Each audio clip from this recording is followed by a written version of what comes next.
The name Kerry Kellogg and the sport of baseball go hand in hand, just like peanut butter and jelly. As a player in the 1960s and into the 70s, Kerry excelled on the diamond from Little League years to his time in professional baseball. A student athlete at Southwestern Central School from 70 to 73, Kerry was a four-year starter on both the baseball and football teams for Southwestern. He was also a league all-star pitching on the County Great Belt League baseball team. From 76 to 77, Kerry attended St. Petersburg Junior College in Florida, where he set a school record going 17-4 as a starting pitcher and was named to the all-conference team at St. Petersburg. In 1978, he enrolled at the Division I level University of Florida, where he was used as a top reliever and was named the Fireman of the Year for the Gators his first year at Florida. He then moved into a starting role where he earned 16 starts and was named to the SEC All-Tournament team and was a member of the Gators East Division Championship team. In 1979, Kerry signed his free agent contract with the Montreal Expos, playing in the Class A New York Penn League for 2 years as a starting pitcher. Kerry's next assignment, maybe in hindsight his most important, was enlisting in the U.S. Air Force, where he proudly served our country for 14 years, attaining the rank of Staff Sergeant, all while playing competitive baseball along the way. Following his discharge from the Air Force, Kerry returned to Jamestown, took on the head coaching position at Jamestown Community College. As a head coach, he led the Jayhawks to their first ever Region III title and a spot in the NJCAA Division III World Series in 2004, and was named the 2004 American Baseball Coaches Association Region III Coach of the Year.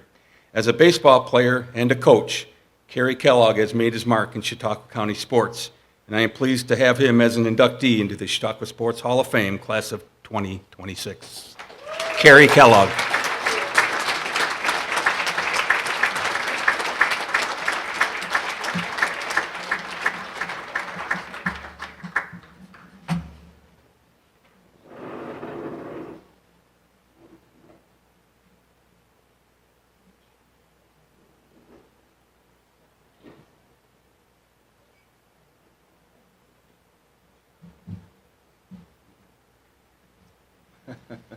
Thank you very much. Appreciate that. I too am 70 years old. Can I borrow your glasses? Forgive me for holding this up a little bit too close here, but I'm serious. I'm starting to lose my eyesight. Can I borrow your glasses? My love for baseball started like most young boys in the neighborhood and next to my hi-fi radio. Hi-fi, not Wi-Fi. After a hearty day playing home run derby, I nestled up to my radio and listened to the Yankees on WPIX with Phil Rizzuto. And holy cow, Phil Rizzuto had that down pat. Even witnessed Mickey Mantle hitting a home run in Cleveland. And who doesn't like a Yogi Berra statement? After a ball game, they were talking about where they're going to go out to eat. And a few ball players mentioned a certain restaurant. Yogi said, nobody goes there anymore, it's too crowded. Remember that?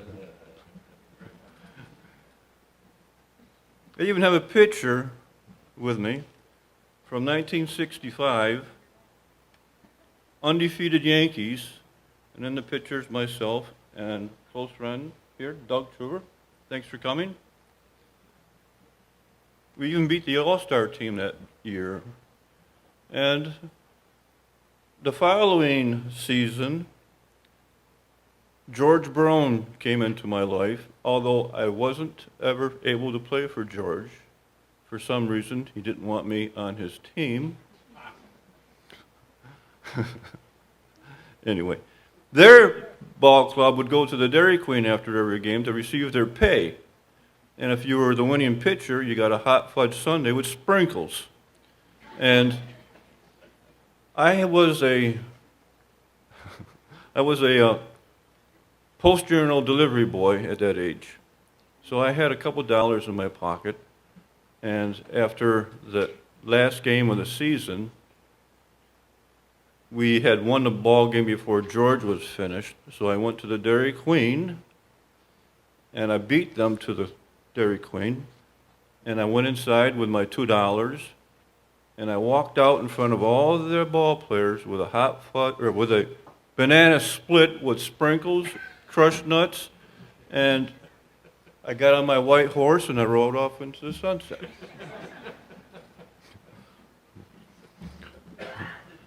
The County Grape Belt was one of the longest summer leagues in the country. And the umpires that I remembered most was Joe Nelbone, Lyle Parkhurst, and Tony Francina. And Joe had a high-pitched voice, and I was on the mound at Packard Field, and a foul ball. Foul ball. Joe yelled out, "Hey, Kerry, I have no balls."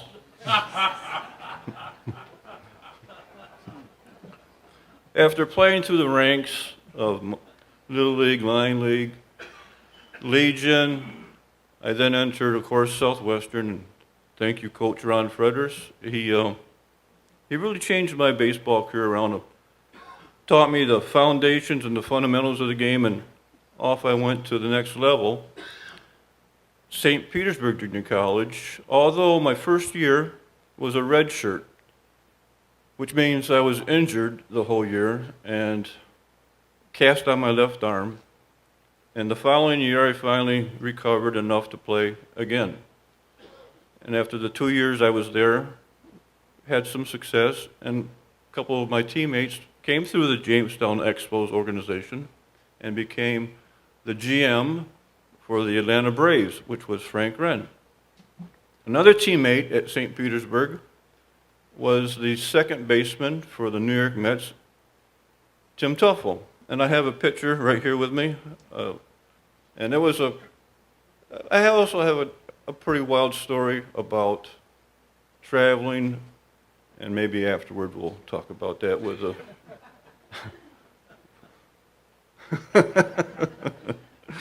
okay. I lost my spot.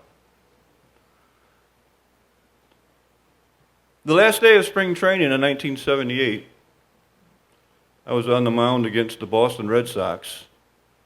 And if you remember in 1978, that was the year they tied with the Yankees, the famous Bucky Dent home run. And the lineup that I faced that day, Jerry Remy, Jim Rice, Carlton Fisk, Carl Yastrzemski, and the list goes on, George Scott. And in the bottom of the fourth inning, we were tied 0-0, so that might tell you how the game was going. In the bottom of the fourth, Jerry Remy, fast little lefty, put down a drag bunt against a pitcher from Lakewood. I had timeout. Hey, come on, let's do this over again.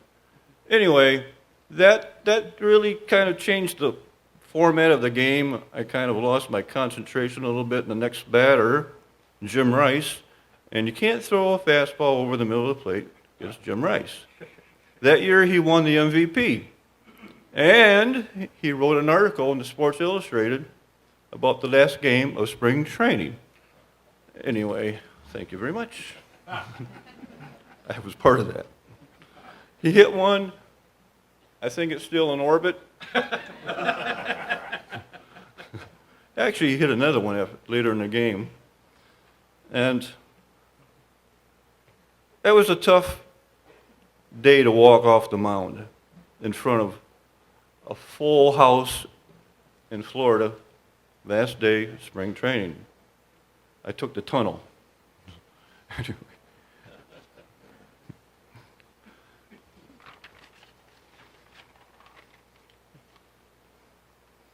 And when I went to the University of Florida, there was a certain game that I had pitched that no longer occurs today. I started the game and I came out into the 12th inning. Now, if you multiply an average of 15 pitches per game, that doesn't happen today. And the next day, I couldn't comb my hair. I was a reason why they now have a pitch count. Well, it could have been.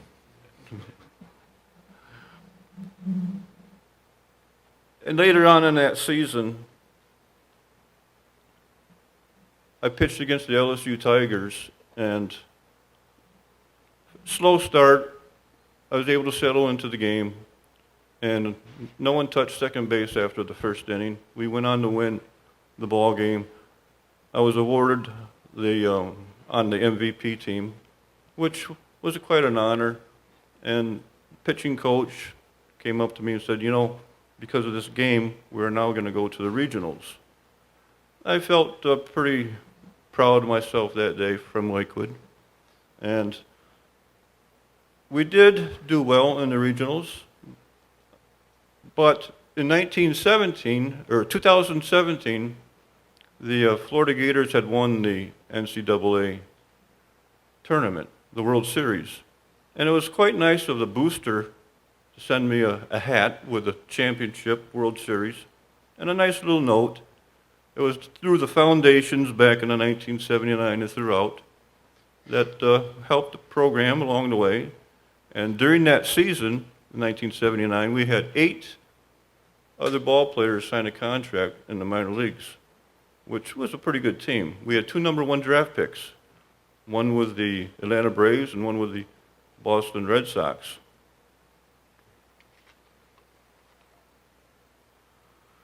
In 1980, well, let me go back to 79. In 1979, Joey Mistretta and I, we went to Wellsville to try out with the Pittsburgh Pirates, and Brad Scherinke Jr. was the leading individual who ran the camp that day. And after the tryout, both Joey Mistretta and myself did quite well, and we walked up to Brad Scherinke Jr. and asked him, what do you think? Can we go on to a minor league contracts perhaps?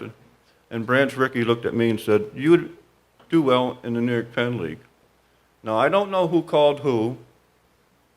I'm sure Russ Dietrich was involved. I'm sure Jim Fanning was involved. And of course, Pat Daugherty was a very popular coach, and he was the manager at the time. I had an individual tryout with Pat, and he said, come down tomorrow. And good thing I brought my spikes and my glove because I signed that day. And he gave me the last hat in the locker room. And he put it on his knee, and he tried to stretch it so that it would fit me. I had a headache after that game.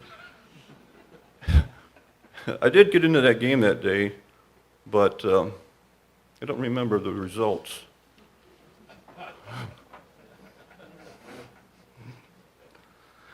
In 1980, off to spring training, I was in pretty good shape, and as hard as I had been throwing in a long time, because obviously I was free of injuries. And in 1980, in spring training, I was throwing an inter-squad game, and I felt something snap in my shoulder. And I never recovered from that injury, and that was basically the end of baseball for me. I knew that season was going to be a long, rough season. And I met someone from the University of Florida coaching staff later that year, and they had seen my scouting report. 2 words in the scouting report, it basically ended my career, quote, unquote, injury prone. So that was the end of my baseball career, and I entered the United States Air Force. I don't think I would ever be released from the United States Air Force, but I spent 14 years, and an interesting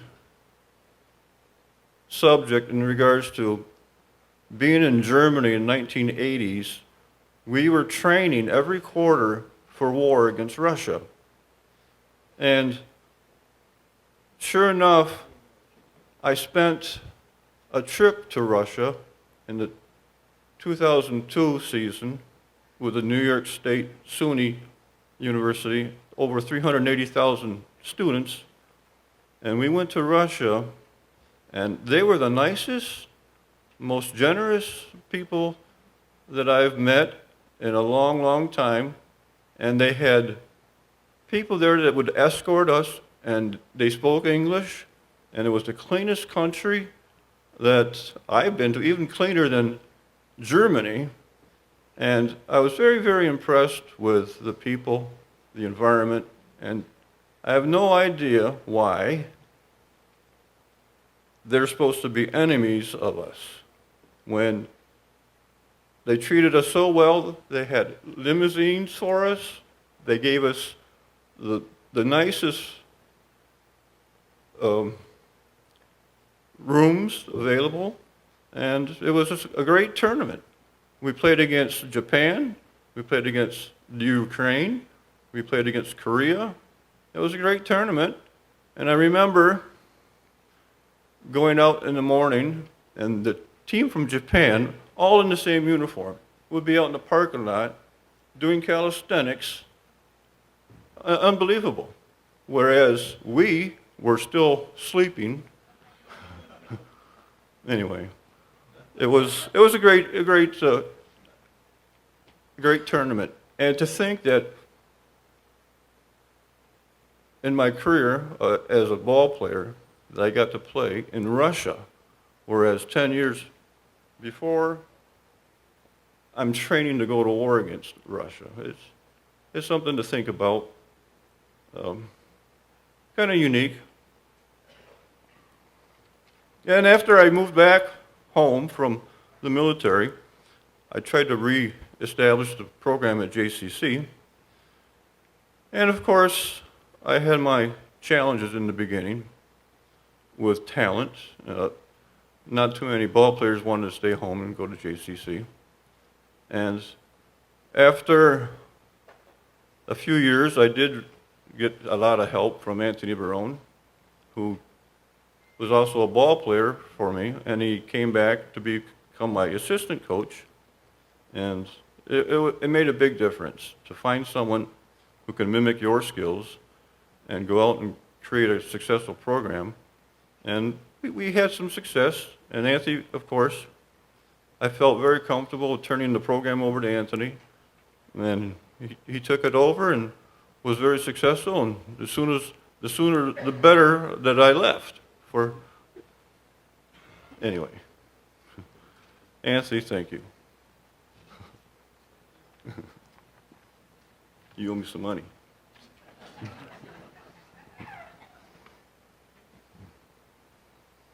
Well, after the season of 2001, I had the opportunity to join the Jamestown Jammers, the Atlanta Braves affiliate, a high-class organization. It was a great experience. I'll never forget it. And I still remember many of the ball players who were #1 draft picks and went on for a real nice career. And how ironic, when I signed with the Expos, in the front office was Dan Lanetta, and later on, several years, when my son signed with the Detroit Tigers, in the front office in Lakeland was Dan Lanetta. Surround yourself with successful people. It really does make a difference. And as far as my children being home, thank you very much for coming home. You made a big difference this week. And my oldest son, an Air Force pilot, who's flown many, many missions in the C-17 overseas. There were times he would call me up and tell me where he just delivered the CIA and this and that, and flying into the Afghanistan war. It was nerve-wracking, but I'm glad that he was part of the Air Force. And my second son, who played professional baseball, he is now an attorney in the Army. And so the first thing he did when he became an attorney, he put the house in his name. My daughter's here too. She has her own business in New York. She has no boss. Imagine that. She takes 3 naps during the day. But all in all, I'd like to thank you folks for, especially you, Randy. After my first 3 meetings with you, I canceled my psychiatrist.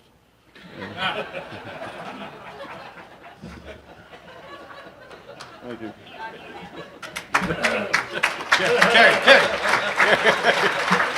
Here's some toys. Take them home. Kerry, good job, buddy. Nice speech. Thanks, Kerry.